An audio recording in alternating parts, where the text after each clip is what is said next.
The people are supreme.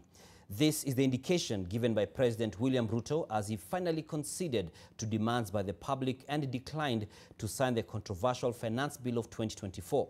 In an address to the nation, the president said that he had, quote, reflected and listened to the people who want nothing to do with the bill and, of quote, thus stating that it shall be withdrawn.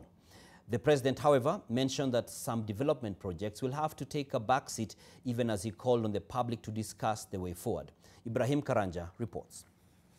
Having reflected on the continuing conversation around the content of the Finance Bill 2024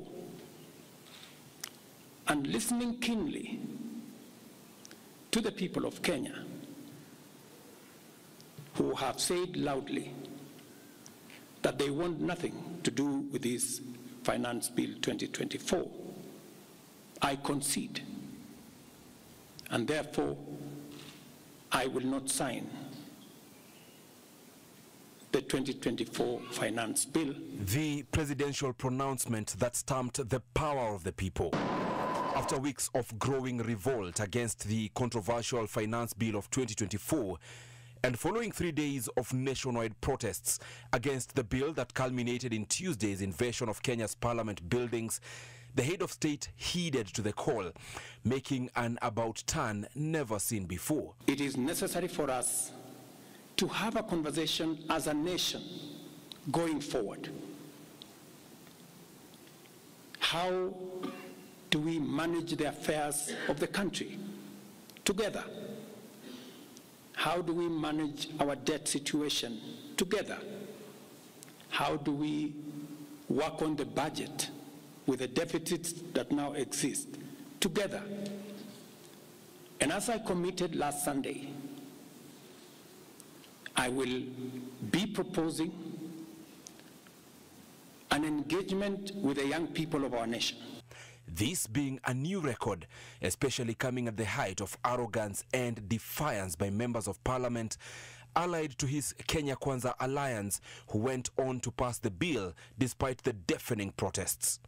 The concession also happening exactly 9 days since when these members of parliament in a Kenya Kwanza parliamentary group meeting under the stewardship of President Ruto used the same State House platform to announce partial concessions in the bill and made a resolve to pass it.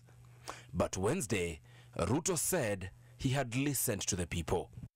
President Ruto calling on further austerity measures that will reduce the president's confidential vote and the executive budget, travel budgets, hospitality, purchase of new motor vehicles, and renovations to conform with the new budgeting reality.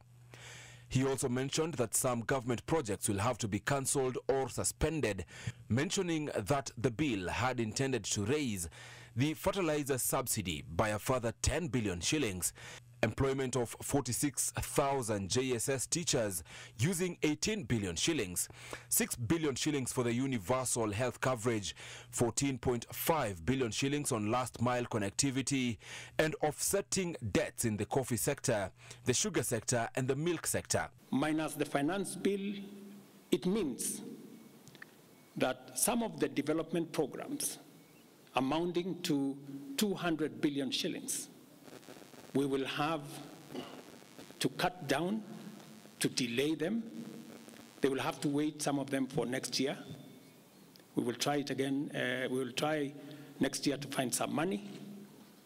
Some of them we will have to cancel, because that's the nature of things. And it is because the people of Kenya have spoken loudly that they want a leaner budget for us as a country. The president reiterating that he is willing to have a discussion with the people on how the country will move forward.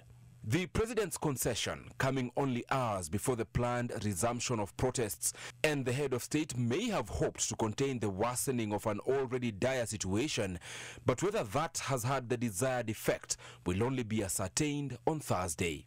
While President William Ruto's sentiments may have offered a sigh of relief to the country, questions abound about the constitutionality of his position, given that the Constitution of Kenya states clearly about the fate of bills once they have left the National Assembly. Ibrahim Karanja, NTV from State House in Nairobi.